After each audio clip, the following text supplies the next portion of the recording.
Brody, we are here for episode 2 on the podcast. Dino's Dispenses and Arcade. How you doing today? Good, Dino. How are you, bud? I'm doing mighty fine. Where are we at right now? We're at Dragon's Den Production, which is another place for Super Shogun Wrestling. That's right, and the Super Shogun Wrestling Academy. This is it. This is right here. Beautiful place, beautiful arena, beautiful ring. Beautiful people. Beautiful people, that's right. I don't think I've ever had to do a podcast in a wrestling ring, but this is a unique experience to say the least. I don't think there's a lot of people that had done any podcasts in wrestling rings, to be honest with you. Nobody in WWE, you don't think? Like the big channels, they've done one thing in the ring, but I don't think an actual podcast in the ring yet. No, I don't think so. I think this is the first little one, actually. Brody, your name is actually Ben. Why do people call you Brody? Why did you tell me to call you Brody? Where does that originate from? There was a guy that wrestled a long time ago by the name of Bruiser Brody, and he was outrageous, crazy, nuts, and I was trying to come up with a new gimmick because I was trying to get back into the world of professional wrestling. I had been out for a while, and a guy wanted me to come in, and I'm like, okay, I got this gimmick. It's kind of like Bruiser Brody, big beard, long hair, mean as shit. The problem was he wanted me to be a good guy and not a bad guy. So I was like, okay, I could be a good guy, I guess, and it worked. So the Ben Brody moniker kind of stayed, and I kind of did a few cards and stuff, and it really stuck. And then I kind of played off that I was his nephew when really I wasn't, but I looked a lot like him when I had my long hair and my beard. So, and that helped too, a lot. And it just, everybody loved it, and they loved the Huss. I don't know. Huss means I give this to you. That's what Huss means. I gotcha. Yeah. Appreciate the clarification. Yeah, and and that's what Brody would always say. Huss, Huss, Huss, Huss, and he would keep doing this. So, and then I just copy him and come out and do the same thing, waving a steel chair instead of a chain, because he had a chain. I wore regular boots and pants, whereas he wore regular boots that were furry and underwear. You know, black trunks. I didn't, no thank you. I like my pants. But yeah, I took that right from him and went sailing away, and it worked. It really worked. I appreciate the clarification of your background, the Brody origination and everything regarding that. Dino's Dispenses and Arcade actually started at the mall. Technically on the first podcast I said like Tom was our first location at Big Boy, but actually it was here at the mall. It was 3 sticker machines at this location. I had to convince Jared and Donovan. I remember Jared being all for it and Donovan being, you know, I don't know, but we'll let it slide or whatever. I remember him kind of being a little sticky about it, but hesitant. Yeah, and that's fine. And it ended up working out. We had the really big ball crack there, and I got the other 2 landed at Big Boy and Rallies. And then I bought more arcade equipment, brought it here, started making a little bit of money. The mall wasn't super busy, and then it had its highs and its lows. It's been a little bit slower this winter, but I'm sure it'll pick up in the summertime. More equipment's coming in. We'll have probably a few more pieces in here for people to play, because we had 5 claw machines that were working and running. Yes, you did. And we had the barber cut, we had 3 stackers, traded a stacker for a mini. So this has been really like a warehouse. You're getting more minis though. We're getting more minis. We're getting 2 Mega Minis and then 2 Gamer Quests, and then when those come in, if revenues hit expectations, we'll order 4 to 6 more Mega Minis. So it's getting kind of big. We got some new locations. See? It's getting a little bit bigger. We're doing these fun podcasts for the places that we work with. Keeps me competitive. It gets you guys a way to chat about your business, and people can learn more about you. Oh yeah. And our relationship a little bit. Yeah. Well, and then you don't have to mess with trying to put the older ones back together again. Yeah. That's starting to get. Yeah, that's another thing. So no one probably knows this, but my mall location also is my graveyard for claw machines and graveyard for bad arcade equipment. It has been it's either like I'll come here and I get a machine working and it's great, or it's a fail, or I show up like I did earlier for 4 hours and I didn't accomplish anything, and I wasted 4 hours of my Sunday afternoon just gone working on equipment. It's dead. It's dead. It's a graveyard. I've learned, you know, just buy new equipment. Don't buy used equipment. New always works. I haven't had any problems with my new equipment. I get new equipment, it works. We make money on it, no problem. It pays itself off. And it pays itself off quickly on a good location. location. start somewhere. So, and you learned a lot by doing that. You're 100% right. I did learn a lot. I learned don't buy old equipment. Well, and top it all off, you've learned if some of your new equipment does so happen to mess up, unfortunate, you can fix it, possibly. Yeah, exactly. I've learned how to swap out the PCB boards. Jared, my master, has taught me how to do some, power supplies, the wiring, some soldering, teaching me all the difference, from cold solder and using wax properly and doing all the proper repairs. Because obviously I was a newbie as of 9 months ago. And now look at you. So this is getting You're like almost serious. like a grizzled vet now, you seem like. Yeah, I'm getting pretty serious. We're 5 digits right now into the Dino's dispensary. We broke the 10K mark in product and machine costs, so it's getting a little serious. Now, when are you gonna just do that instead of driving trucks? So we'll get to that. So the goal right now is by 2026 to be grossing $60,000 a year in gross revenue. Hopefully be able to net about $30,000 to $50,000 of that. Yep. Once we get to that point, I'll probably be trying to make the switch. I don't know if it'll be right away. I'm willing to take a little bit of a pay cut, 10, 15, 20, 30, whatever the difference is, just so that way I can get more time into it and really hit the ground running, because the expectations for the next 3 years is we'll hopefully be able to do gross 20 to 30,000 this year, and I'm hoping to do 20 to 40,000 2025, and then 2026 hoping to do between 40 and 60, maybe 70, but I think 60 is a realistic, because Tawas is an untapped market and I want to get into Tawas. There's 38 businesses in Tawas that I want to go get. Well, Tawas is huge, bud. Look at it's huge in the summertime, exactly. And I haven't really talked to anybody, but all the arcade operators I've talked to, none of them are in Tawas. It would just be me. So I'd have the whole monopoly. They tried. No one's in. I mean, I haven't seen anybody over there. I've talked to a lot of them. No one seems to be over there. So I got a couple new locations here in West Branch. We're not going to disclose on this podcast. You have to stay in tune for the next one. I will say it's going to be very, very entertaining. It's going to have some big history with my prior business, so it's going to be very entertaining. So stay tuned for that. Well, that's cool. Now, are you going to go ahead and invest in any other type of machine, or just those ones currently? Have you thought about broadening, or? I really have thought. I really want to do bigger arcade equipment, but it's hard to get that landed. Most people don't want to give up that much real estate, but when I go in and say I want 1 square foot and I might be able to make you $1,000 a month, they change their tune pretty quick on wanting to work with me. Especially with those minis that we were talking about. So that's why I'm looking at just really trying to buy mostly minis, the Mega Mini or the Gamer Minis. They have like a gamer theme on them, like a Nintendo style, which is super attractive. Awesome. And there's a prize locker, so if you win the key inside, you can put whatever you want in it. So we can put like Nintendo Switch games, consoles, really whatever. That's cool.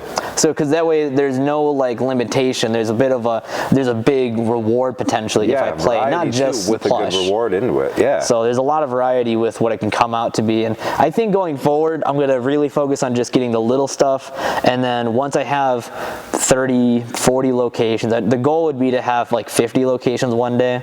100 pieces of equipment, 50 locations, 2 on average per location. Well, I think that's anybody's goal, because our goal would be great to travel to 50 different locations and go ahead and run a show. That would be awesome. But trying to move this for wrestling, exactly. It's a lot. I was gonna ask. So I've helped you guys move this before. This is 3,000 pounds, 2,000 pounds. This is probably several thousand. It's probably 4,000 almost in the end, with everything on it. The wood and everything is 4,000 pounds. Plus the wrestlers, so maybe another 7,000. Well, there was some big boys, but it's old. This ring is really, really old. But it's in good shape, though. I mean, for being the age of it, it used to be. It's in really good shape. WCCW ring possibly, and I've even heard through the grapevine it could at one time been an NWA ring because of the way the design is. But you can tell it's been modded several different times. I gotcha. And it was just luck of the draw when we kind of found it. Went ahead and paid the money. Didn't necessarily get all of what we thought we were going to get, but we made do with what we got. I mean, you know that. That's how you got to do it, dude. Yeah, when starting out in a business, there's a lot to take on. There's a lot to be concerned about. You got your liability insurance that can go one of 2 ways in any business. Luckily for me, it's a little different because I don't have as much concern. My sales right now are pretty low in comparison. Waivers are a wonderful thing. Yeah, waivers are a huge thing. Like, hey, you might get hurt. You might, And that's and have the right legality for it, because starting the school, that was the biggest concern. concern that we had was developing a waiver that would cover everything, including Dragon's Den and the property. You know what I mean? Yeah. And top it all off, if any family member of theirs were to get angry or mad and come here and do any damage, that's covered in the waiver as well. I gotcha. So we don't have any trouble at all. Well, I'm sure there's always a sense of concern. I mean, for me even, I'm always concerned about equipment going down in the middle of the night, or someone being stupid and damaging. Yeah, someone tipping it over or whatever. You know, those are big concerns. And the more locations I get, the more it's like, okay, you know. Keep an eye on this one. Keep an eye on that one. I've thought about cameras down the road and stuff. You know, and it's also additional security for that business. Oh yeah. So you know, that's something maybe down the road I'll consider talking to my locations about. But for right now, it's still pretty small. And cameras help out big time with anything. I mean, even when we're doing practice or anything in this ring, we usually record always. Yeah, yep, use it for training. Used for training, and just in case if someone does mess up by chance, you can be like, dude, that wasn't, obviously you were doing it wrong, you know, or we both slipped up. You know what I mean? I've done it before once in my career, and that was pretty, I broke open Jacob Braun pretty bad. It was squirting. I was like, oh no, and then he rolled over and he goes, no, I'm bleeding. He goes to get up and it just pooled out on the mat, and then he goes like this, he's like, oh no, this is bad. And I rolled him over and I used all the tape I had on my hands to wrap his head, and it was just still coming out. People think wrestling's fake. I need you to tell everybody right now how real wrestling is. So this is what I tell people. You know who's going to win the match. You have to, or else it's going to be a UFC unsanctioned fight, pretty much. Because to wrestling, depending on, it's not really sanctioned. There's certain states that'll still make you go through I can't remember what they call it. They make you go take piss tests and stuff like that, the board and stuff. There's certain states that still make you do that. But for the most part, you know who's going to win in the end. But when you get in there and actually do the moves and everything, it's not what everybody's, it's not like there's a stunt man coming in there. It's not like, you don't really want to hit the person, but you want to lay it in enough so where people can feel it, but sometimes it gets carried away. So the amount of time in between matches, especially when people are getting slammed and everything, that's real. I mean, hitting the mat, this mat sucks. It's only just padding, plywood, and steel. That's it. And the padding and sex appeal. And sex appeal. And the padding, there's not much padding on this beast. No, there's not. I've walked around it a few times. I wouldn't want to fall on this, to be honest. There's not much. And there's different styles of rings and stuff you can get. This one being one of the better of the ones, in my opinion. It's more of a floater, which is nice. But when you're coming off that rope, man, and somebody gives you a shoulder block, there's no way to fake that. You're really running into each other hard. You know, when you see these guys coming off and giving each other clotheslines, damn, dude, I've had Caesar clothesline me 3-4 months ago, and when I got to the back, I was so disoriented still. It just caught me, man. Took me right off my feet, and I knew it was coming, and you know it's coming. You see it, you communicate in the ring, but there's no way to really prepare for that sometimes, and it just, holy shit, knock your dick in the dirt. Yeah, you know, I've seen a couple of the shows. I'm not as loyal as other fans are. I've missed a few, but I saw a couple of shows, and when I came to the one, I can't remember who came out, but he did like a double arm, took 2 guys down. I was like, oh man, like clotheslined him or whatever. I was like, dude, that was slick. Like, because he just came flying in. I think he did like a front flip too. Like, it was insane. The worst moves, ironically, are the ones where, let's say the bad guy is, he's beating down the good guy, and the good guy's down on the ground, he's fighting up, and he finally gets on top of the bad guy, and he's getting him, and the bad guy comes running towards him, and he knocks the bad guy down. The bad guy gets back up, runs towards him, knocks him back down again. The bad guy gets back up, comes towards him, knocks him down again. Those are the worst ones to take, because you constantly get the wind knocked out of you, and there's no spring. Whereas if you come from a higher motion or a body slam or a suplex, you get that spring. Whereas with that, you're just like, bah, bah, and then it adds up really quick, and then you're winded, trying to suck air. God, dude. I could only imagine. I did judo for 6 years, and I was never good at it. I only got to a blue belt. You did it for 6 years. I did but it was casually. It was like you stuck with it. Yeah. I wasn't as loyal as other people were. I did it a little bit in high school and then a little bit outside of high school, and then I had the restaurant, so I was kind of busy there. And I did it with the restaurant for a while, but I didn't know that. Yeah, I did it for like the first year. I want to say it was the first year, if I remember right. And then I left, and then I came back for like four practices. And you don't miss the restaurant at all? No. There will never be, mark my words on camera right now in the Dragon's Den, there will never be a Dino's Pizza 2.0, a Pizza 1.0, Pizza 69. Dino's Pizza will never exist again. I'm never giving pizza again. What if I open one up and call it Dino's Pizza? You can if you want. I won't be a part of it though. What if I put your face on it? I just use your liking. That's it. Just your liking. I'd have to review some documents I signed and get back with you on that. But other than that, maybe. Yeah. I wouldn't be. Other than that, I wouldn't be a part of it. I wouldn't be an investor. I wouldn't be. And I couldn't. It was good pizza though. Yeah, it was great pizza. But the thing is, you got to wake up and enjoy what you do every single day. If you wake up and you hate what you do. You didn't like doing that? Well, I had good help. I had Jared. You had great help. I had some pretty good help, and without them, I think I would have called it a lot sooner. What? It's a lot of stress. Jared helped with all this? Mm-hmm. No, I know. It was you, Jared, and I know initially it was Donovan. I don't think Donovan's a part of it at the moment, but it's you two now, and you guys are rocking and rolling. You got a lot set up. You guys got some merch that just got set up as of today, like real fresh. So this is great for the podcast. Dude, I tell you, and you gotta. That's one thing we noticed too about a lot of businesses in particular, especially when starting out. There's a certain way to grow, and some of them I've seen grow too fast. Yeah, you gotta do it organically. That's a big part of it. And that's it too. It was very organic how we grew. And I'm not going to mention name. I'm not a big name dropper, but there's one that I was watching in particular, and they've been open for about a year or two, and all of a sudden they're just selling their ring and stuff online. And I'm like, what? It's a brand new ring, and he had brand new equipment too. Already done.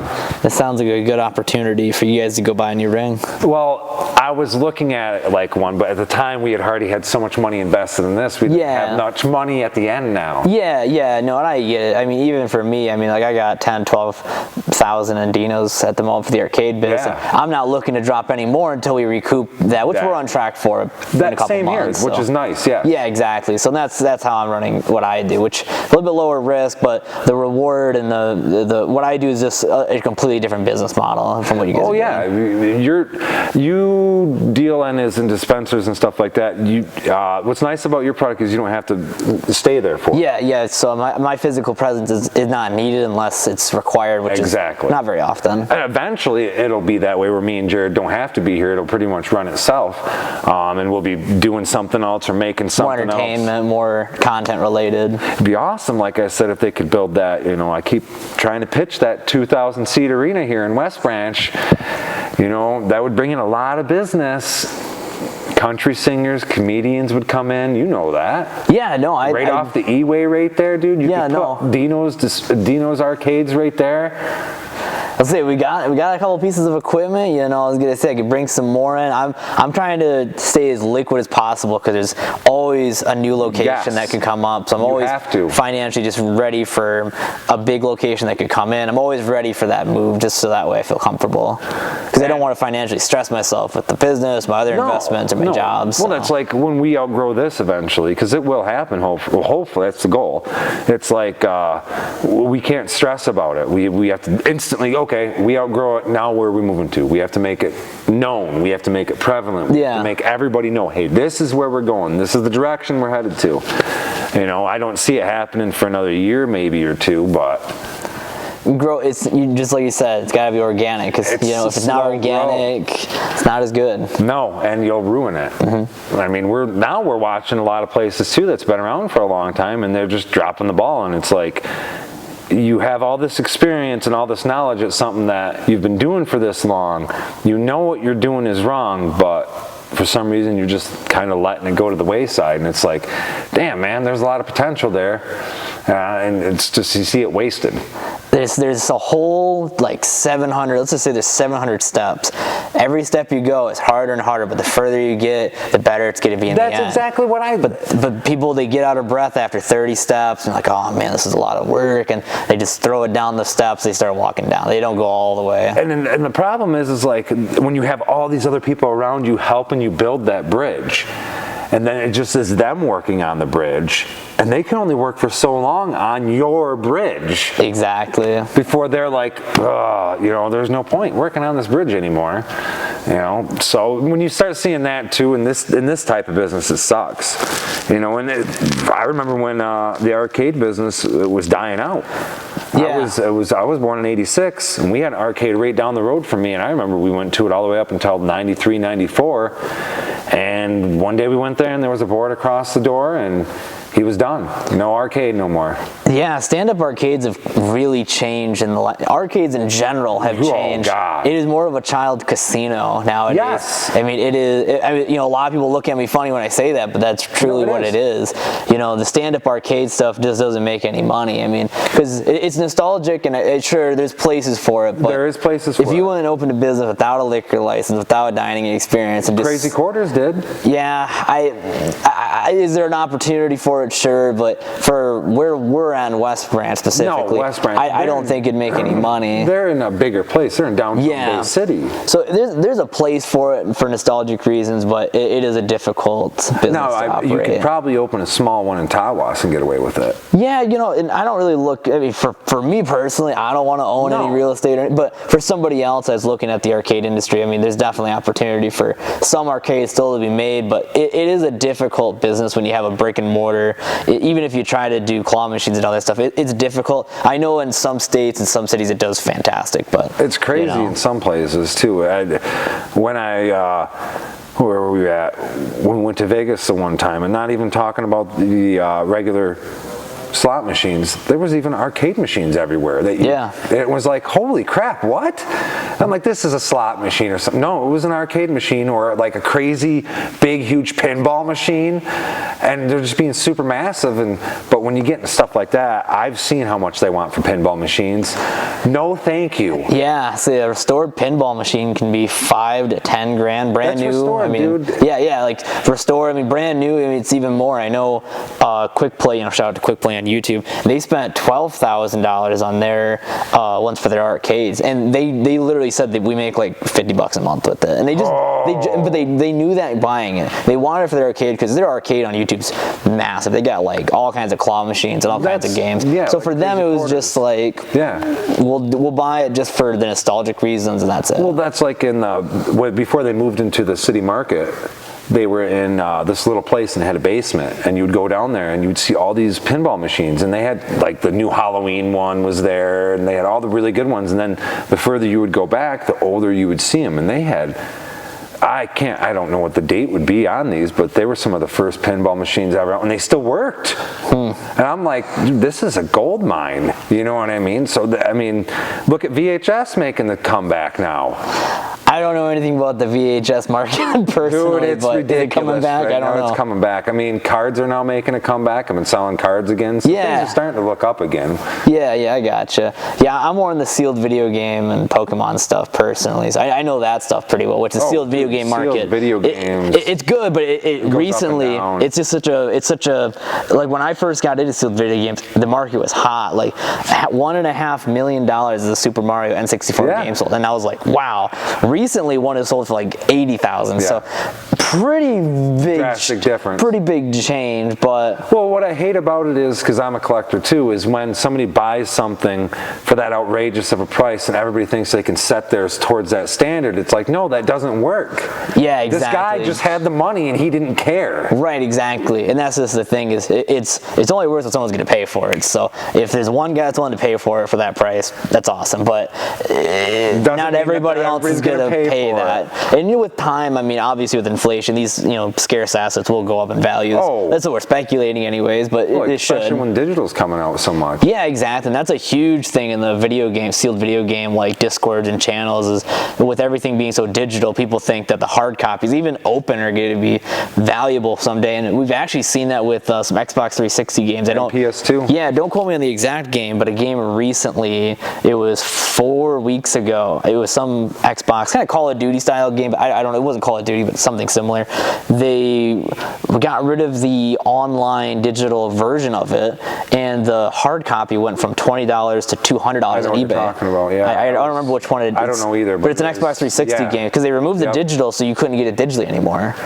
And they're doing that, dude, and it's so a lot of the, so that's kind of the thing. And it's is an Xbox exclusive too, if I remember correctly. Yeah, I watched it in like a YouTube short or something, so I don't remember. I did the same. I know exactly what you're talking about. It's pretty crazy. Well, because I've been thinking about trying to get the PlayStation 2 back again, and I'm looking at the prices of everything now, and I'm like, I don't know if I might have to go digital on this. Yeah, it's pretty expensive. Like GameCube is definitely one of the more expensive. Because when I was a kid, I sold 102 games to a buddy of mine in middle school with the GameCube for $20, and I did that because I wanted. You got a deal. He got a deal then, and I told myself it's not that big of a deal because it's $20 towards the Wii. Because I thought the Wii was all that in a bag of chips. Yeah. Come to find out, the Wii plays GameCube games. Yes. I didn't know that as a kid, so that was a rude awakening. And then now looking back, those games are guaranteed worth $10 or more a piece. So easy. Like a Super Mario. Mario Party 4, that's an $80 game. Luigi's Mansion is a $70 game. Those are look at Resident Evil the remake. Yeah, and all those games. Yeah, I would say all those games are just so much money. So like $10 is conservative. So like $1,100. Dude, yeah. That would have been roughly, anyways. But it's just crazy how that. I had like a box of PS2 games, and I gave them to somebody to play because they have a PS2. And I remember what I have in there, and I'm like, oh shit, there's a Manhunt in there, and there's like the Punisher, and some of these obscure games that I'm looking online, looking at them like $60 for a graded copy, 180. And it's sealed. Well, that has value, sealed. Sealed is awesome. Sealed and graded is what I usually try to look for. Like I still got some sealed games. Like I got Fire Pro Wrestling for the PlayStation 2 still sealed, and I got Fire Pro Wrestling for PlayStation 4 still sealed. I need to send them in and get graded because now those are getting up there in price. Oh, okay. But my main thing with grading is cards. My brother Doug now, he's really getting into the whole games and doing DVDs even now because people are doing DVDs are a market I don't know super well, but I've watched some YouTube channels where they go out and like look for DVDs, and there's people that will pay $200 on eBay like consistently for certain DVDs, and it's like, who would have thought? It's like when I was collecting Night of the Living Dead, I was always collecting the different variants they had, because the original Night of the Living Dead, they would always come out with a different cover for the DVD. So I'd collect all these different variants, and I would see some of them that were rare, and they were like $20-$30, and I'm like, it's just the black and white version of Night of the Living Dead. You can find anywhere for like $3, but since this is a really rare cover, bam, artwork goes a long ways. Artwork really does, especially with like the Nintendo stuff. I'm a huge Nintendo, collector. I don't really speculate the Microsoft or Sony stuff. You gotta get the glove, baby. The glove.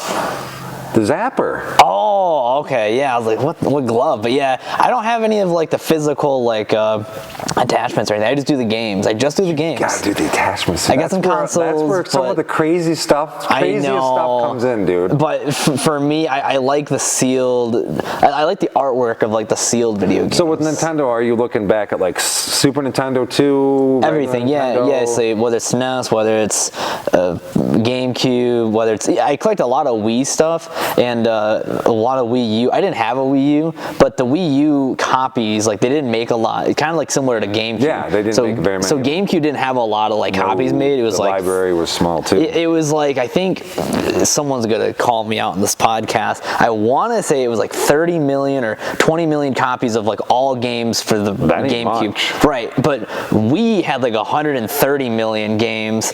made, and then the Wii U was like 45 million games or something.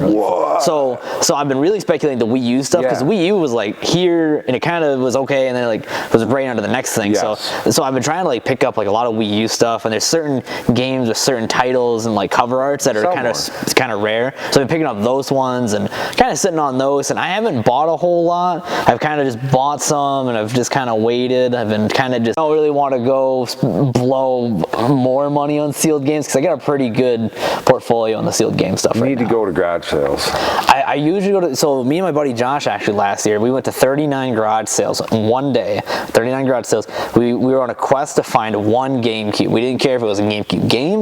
We didn't care if it was a GameCube console. We just wanted something that was GameCube.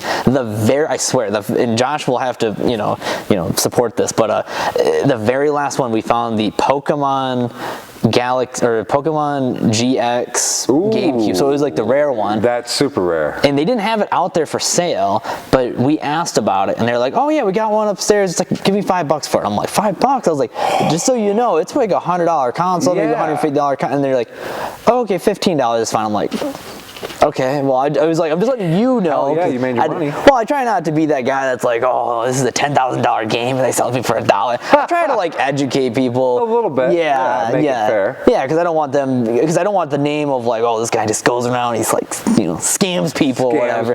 So I try to like educate people on the sealed video game stuff. Yeah. There was a little lady who told me she sold like 100 DS games for like $10. There was this last summer, and I was like, oh, for $10? And she's like, yeah, we thought that was from like a DS game, $5 to $10 each. I mean, all day. It doesn't even matter what it is. No.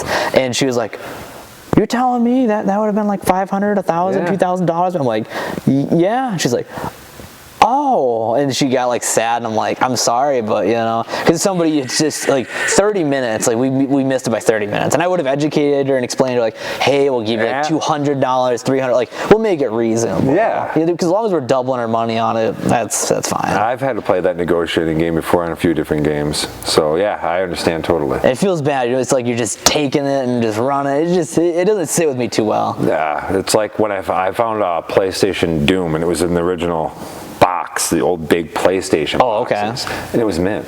And it was like he wanted something like $50-some, and I had $32 on me, and I talked him down and got it for $32. I don't know whatever happened to it, which sucks, because now it's like pretty expensive. Dude, people want that really bad because it still had the manual and everything in it. And with Doom, you know that, especially on the Super Nintendo one, the manual was fucking awesome, because you could read the story of how everything happened. Yeah. And they had all the characters in it, like the imp and all the bad guys. Yeah. And then that sucks too. Or when you get older and you realize all the cool stuff you had as a child, and you're like, dude, if I still had that, you know how much money that's worth right now? Like, I looked at all the WWE figures I had. It's hard to think about, really. Dude, it's super hard. It pisses me off, because I'm like, I had guys that right now people are paying $200 online for easily. Yeah, and it's real sad to be like, man, I could have just not gotten rid of that. Yeah, and some of them weren't even open, and they're paying that much, and I'm like, oh no! I remember when his arm fell off, dude, and I just kept playing him until his head fell off. Just kept enjoying them, man. Yeah. We're getting towards the end of this podcast. Do you have any final messages you want to tell people about the Dragon's Den, upcoming shows, things to look forward to? February 10th. Get your butts out here. We got a show going. That's right. February 10th here at Dragon's Den. 2990 Cook Road? Am I right on that? Jamie, do we have an address? Do we have an address, Jamie? It's 2990 Cook Road, right? Jamie, we're looking at you. Don't hide.